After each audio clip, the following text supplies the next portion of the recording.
Guys, 30 Oktober ini bakal terjadi demo besar-besaran di negara kita karena ya aksi buruh. Jadi buruh bakal demonstrasi di DPR, di Istana Negara, dan tuntutannya ya kenaikan gaji. Jadi mereka minta kenaikan UMP di tahun 2026 itu naik 8,5 sampai 10,5%. Nah, ini kenaikan UMP yang menurut gue cukup signifikan lah. Kenaikannya sampai jauh ya di atas inflasi. Nah, menurut ini bakal jadi kabar baik atau kabar buruk nih bagi perekonomian negara kita kalau seandainya demonstrasi buruh ini tuntutannya dikabulkan, guys. Dan dampaknya apa sih kalau seandainya betul-betul kejadian? Kalau lu penasaran, jangan skip video ini. Let's check this out.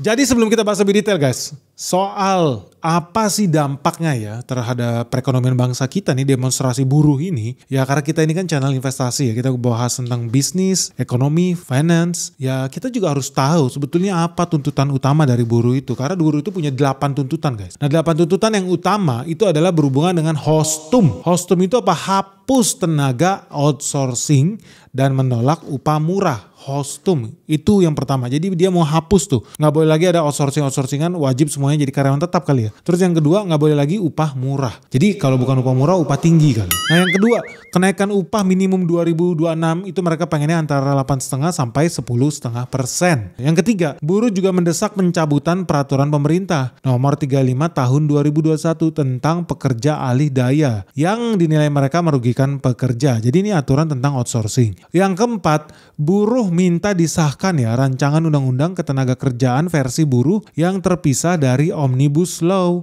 Nah ini demi melindungi kepentingan pekerja. Nah yang kelima, mereka minta pembentukan satuan tugas PHK untuk menghentikan pemutusan hubungan kerja yang sepihak. Yang keenam, reformasi pajak perburuhan dengan menaikkan penghasilan tidak kena pajak menjadi 7,5 juta per bulan. Yang ketujuh, penghapusan pajak pesangon, pajak tunjangan hari raya, dan pajak jaminan hari tua. Nah yang ke-8, penghapusan diskriminasi pajak terhadap perempuan.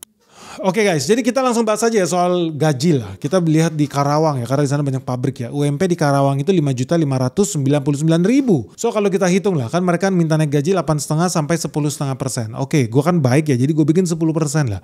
Jadi 5.599.000 ya. Kalau kita hitung 10% ya, itu setara 559.000.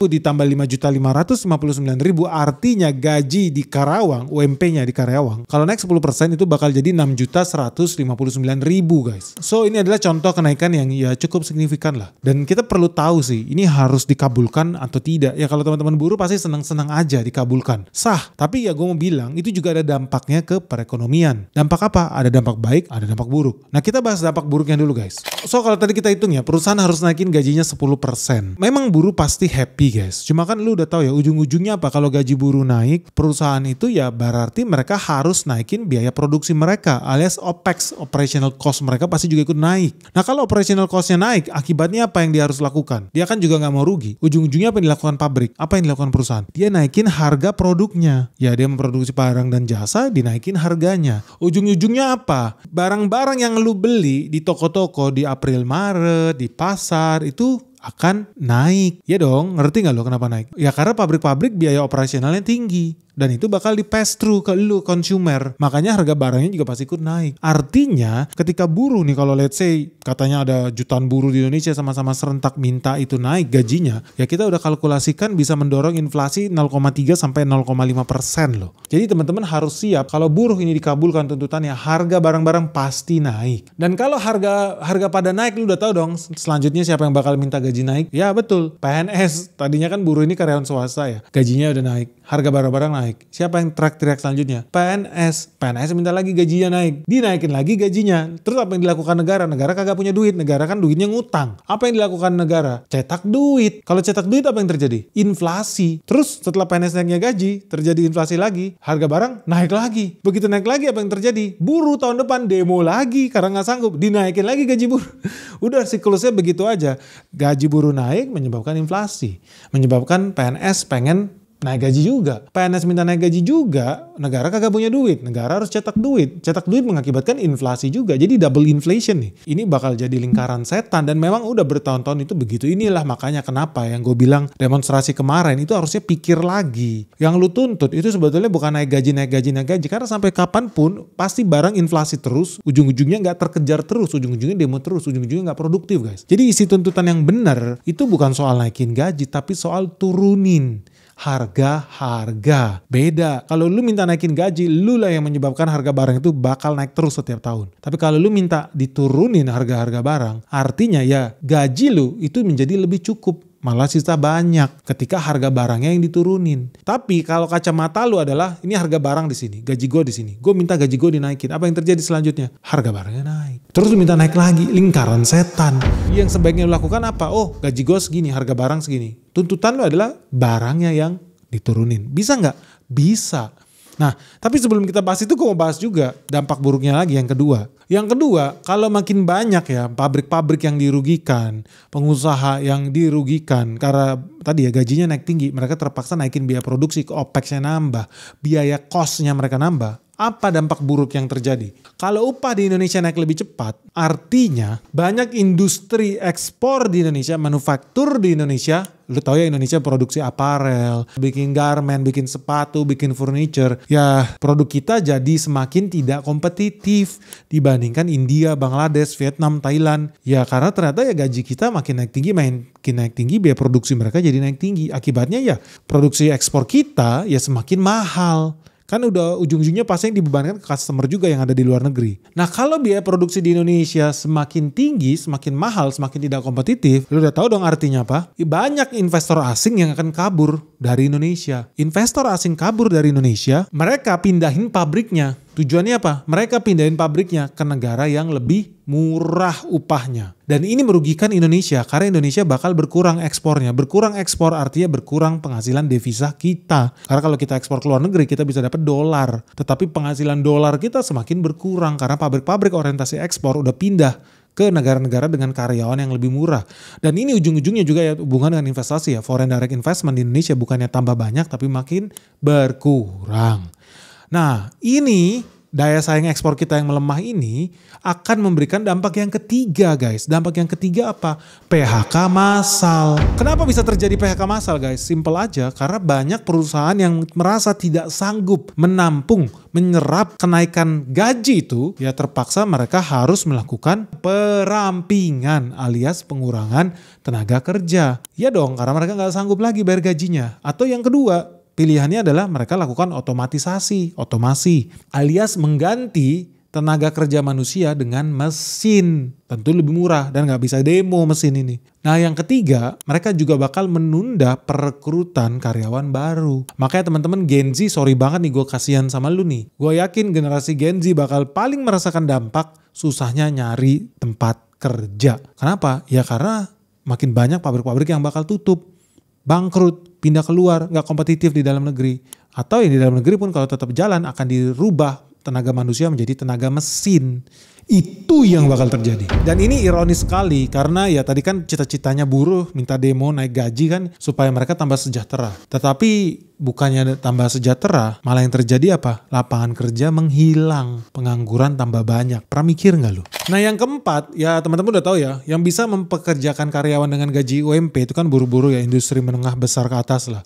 Kalau di industri menengah besar layer utama penyerap tenaga kerja ini banyak yang lakukan PHK massal, yang tadi gue bilang, ujung-ujungnya yang terdampak, lu jangan happy-happy aja kalau lu sektor informal ya UMKM, lu juga bakal terdampak. Kenapa? Teman-teman ngerasa nggak sih sekarang ini makin banyak di tiap jalan, lu lihat tiap belok dikit jual cimol, jual gorengan, cimol lagi, pecel lele lagi, gorengan lagi, cimol lagi. Lama-lama lu bakal lihat nih, pelanggan gak tambah banyak guys, tetapi pedagang yang tambah banyak. Jadi teman-teman lihat deh, di pinggir jalan itu bakal makin banyak orang jual telur gulung, telur dadar, warteg, nasi goreng, pecel lele, gorengan, cimol lagi, gado-gado, sebelahnya cimol lagi, udah semua orang dagang cimol atau cilok lah. Tapi yang beli siapa? Ya mereka juga. Pembeli sejatinya hilang. Kenapa? Karena kalau makin banyak PHK di tingkat industri menengah besar, ujung-ujungnya karyawan yang biasa makan cilok, cimol, jajanan UMKM pinggir jalan, mereka menghilang guys. Mereka menghilang, berubah jadi apa mereka? Kan mereka juga butuh makan. Mereka berubah jadi pedagang cilok lagi di situ. Pedagang makanan lagi, ujung-ujungnya di sepanjang jalan adanya pedagang semua guys. Dan lu bakal lihat fenomena ini bakal makin banyak terjadi di Indonesia. Kenapa? Karena UMKM, kalau Indonesia mengandalkan UMKM, sektor informal, ini makin banyak yang terjerumus. Ingat ya, sektor informal tuh gak bayar pajak loh. UMKM cimol-cimol, cilok-cilokan ini gak ada yang bayar pajak. Tapi kalau makin banyak itu pindah ke sana, tapi yang belanja gak ada. Padahal yang belanja ini bukan pelaku UMKM dong harapan mereka. Masa pedagang cilok berharap dagangannya dibeli pedagang cimol, pedagang combro? Enggak. Mereka berharap dagangan mereka dimakan, dibelanja oleh karyawan, oleh buru-buru pabrik yang diserap oleh industri menengah besar itu. Yang hilang hancur gara-gara banyak demo-demo begini. Ujung-ujungnya apa? Makin banyak pedagang pinggir jalan tanpa ada pembeli. Dan ini berarti ya teman-teman UMKM gak bisa tutup mata. Lu merasa hahi-hahi aja, mampus kau banyak yang di PHK, nggak begitu. Atau mampus kau banyak pabrik yang tutup. Lu nggak bisa begitu. Ujung-ujungnya lu yang bakal kena dampaknya. Dan teman-teman mungkin udah mulai merasakan juga bahwa dampak dari demo-demo buruh kalau semakin sering makin bikin investor takut, banyak pabrik yang pindah. Ujung-ujungnya sektor UMKM, sektor informal bakal makin tergerus, bakal makin hancur di Indonesia. Ya karena sebentar guys. Sebelum kita lanjut videonya. Halo goodies guys, teman-teman investor, BENIX Investor Summit 2025 akan segera diselenggarakan di bulan Desember 2025 di Swiss Bell Solo. Jadi buat teman-teman yang pengen segera diskusi, ketemu, dan interaksi langsung ya. Karena kita bakal membahas 3 sektor penting. Yang pertama terkait energi, yang kedua terkait bisnis logistik, dan yang ketiga ada sektor spesial dengan pembicara yang spesial juga. Karena ya cuannya gede banget nih guys. Nah buat dia yang penasaran dan pengen segera ikutan di event acara offline spesial BENIX, cuma ada 1 tahun sekali yang namanya BENIX Investor Summit 2025. Yuk segera daftar sekarang juga nih sebelum terlambat.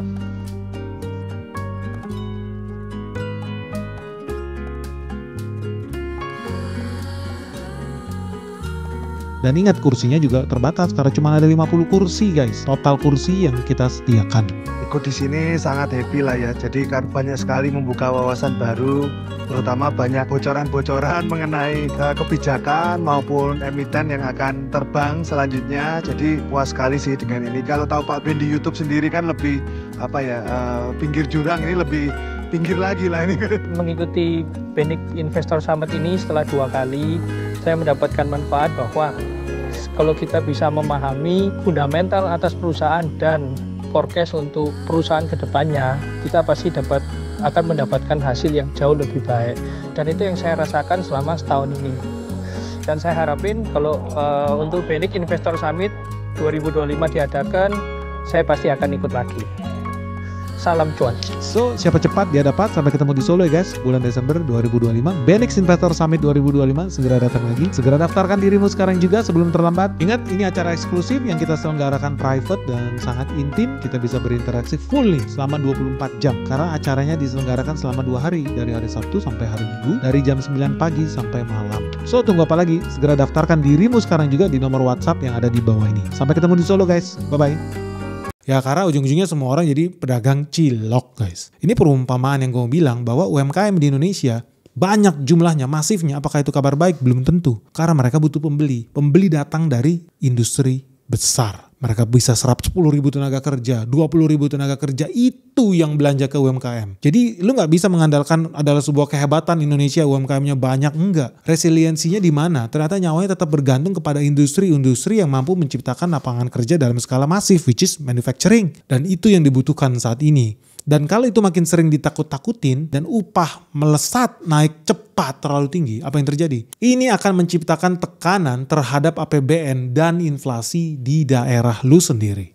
Kenapa? Ya tekanan APBN yang pertama ya ASN, PNS minta gaji. Ini tekanan sosial nih. Mau gak mau pemerintah akhirnya oke, PNS minta naik gaji, ikutin nih naik gaji. Masuk lagi lingkaran setan tadi. Naikin gaji, duitnya dari mana? Dari langit. Emang enggak. Cetak duit, inflasi lagi. Terus yang kedua, tekanan terhadap APBN. Karena makin banyak orang yang nganggur, makin banyak orang yang susah. Negara harus kasih subsidi lebih besar supaya mereka bisa hidup. Subsidi apa yang dikasih negara? Subsidi BBM, subsidi listrik, subsidi pangan. Ya ini harus dilakukan intervensi sama pemerintah untuk menjaga daya beli supaya nggak banyak orang mati-mati kelaparan. Itu yang dilakukan. Ujung ujung-ujungnya jadi lingkaran setan. Negara pun jadi terbebani. APBN kita bakal makin tergerus habis guys. So at the end of the day ternyata ini bisa berdampak parah. Defisit APBN bisa semakin melebar nih. Oke, itu kan kita bahas dampak buruknya. Ada dampak baiknya nggak? Ya at least dampak baiknya ini gue bahas juga. Ya dalam jangka pendek kalau dikabulkan nih tuntutan buruh. Ya dalam jangka pendek daya beli masyarakat tuh meningkat tuh. Tiba-tiba kan dapat duit naik 10%. Ya daya beli mereka bertambah. Nah ini bisa mendorong konsumsi domestik. Jadi ya ada kabar baiknya juga. Tapi dalam jangka pendek konsumsi domestik tambah naik.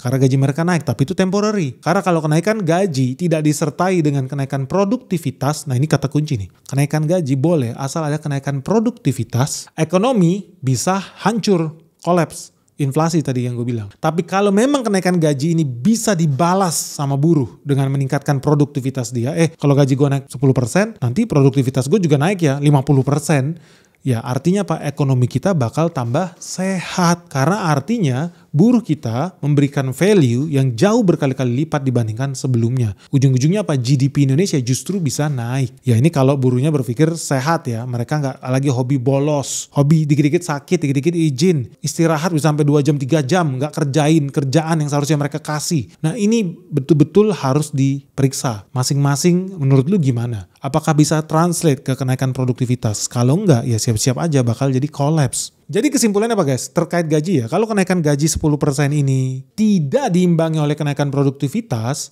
maka lu harus siap-siap terjadi 5 kehancuran yang gue udah tulis di atas itu. Jadi teman-teman menurut lu gimana? Lu setuju gak sih dengan tuntutan buruh ini buat naikin gaji ya? Buat hilangin outsourcing? Ya gue ada bilang sih ada beberapa hal juga gue yang setuju by the way. Tuntutan mereka yang khususnya nomor 6 dan 7. Ya berhubungan dengan apa ya? Nomor 6 mereka minta PTKP penghasilan tidak kena pajak 7,5 juta per bulan. Gue setuju banget. Bahkan kalau bisa sampai 10 juta per bulan.